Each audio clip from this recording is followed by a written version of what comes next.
समय की बात है, कौंतुर नाम की एक गांव में एक पंडित जी रहा करते थे। उन्होंने एक साहूकार के पास 500 रुपये यह सोचकर जमा करा दिए कि जब उनकी बेटी की शादी होगी तो ये पैसे उनके काम आएंगे। देखते ही देखते समय निकलता गया और बेटी शादी योग्य हो गई। पंडित जी ने अपनी बेटी के लिए योग्य वर देखना शुरू कर दिया। उन्हें अपनी पुत्री के लिए एक लड़का पसंद भी आया। जिसके बाद पंडित जी साहूकार के पास अपने पैसे लेने गए। साहूकार ने उन्हें पैसे देने से इनकार करते हुए, मेरे पास आपने कोई पैसे जमा नहीं कराए। आपके पास क्या सबूत है कि आपने मेरे पास पैसे रखे थे? क्या आपके पास उसका कोई लिखित प्रमाण है? साहूकार की ये बात सुनकर पंडित जी परेशान हो जाते और वह समझ जाते कि साहूकार ने उनके पैसे हड़प लिए। एक दिन पंडित जी मंदिर से घर लौट रहे थे, तभी उनके दिमाग में विचार आया कि उन्हें उस साहूकार की शिकायत राजा से करनी चाहिए। हो सकता है राजा इस परेशानी का कोई हल निकाल दे। पंडित जी ने बिना देरी किए राजा से मिलने के लिए पहुंच गए और वहां जाकर उन्होंने अपनी परेशानी राजा के सामने रखी। पंडित जी की बात सुनकर राजा ने कहा कि कल नगर के लिए हमारी सवारी निकलेगी। तुम उस समय उस साहूकार के दुकान के सामने जाकर खड़े हो जाना। राजा की बात सुनकर पंडित जी अपना झोला उठाकर घर से निकल गए। अगले दिन राजा की सवारी निकली। नगरवासियों ने उन्हें फूल की माला पहनाई और आरती उतारी।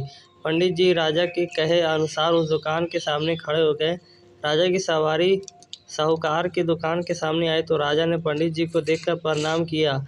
उनसे कहा कि आप यहाँ क्या कर रहे हैं? आप हमारे गुरु हैं, आप हमारे साथ बागी में चलिए। पंडित जी के बागी में बैठने के बाद साहूकार ने राजा की पूजा की और उन्हें फूलों का माला पहनाई। उसके बाद राजा की बागी आगे बढ़ गई। पंडित जी को कुछ दूर आगे जाने के बाद राजा ने बागी से उतार दिया और बोला कि मैंने अपना काम कर दिया है, अब आगे देखो क्या होता है।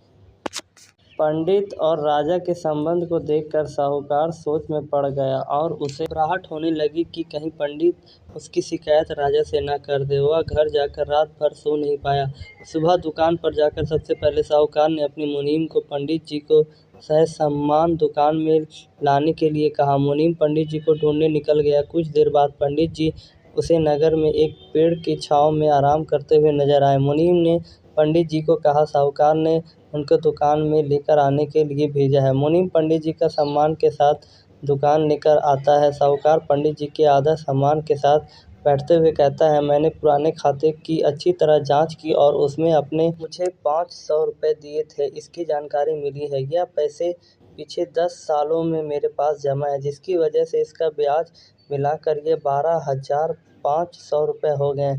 फिर साहूकार उन्हें 13,500 रुपये देते हुए कहता है कि आपकी बेटी मेरी भी बेटी की तरह है, यह 1,000 रुपये मेरी तरफ से।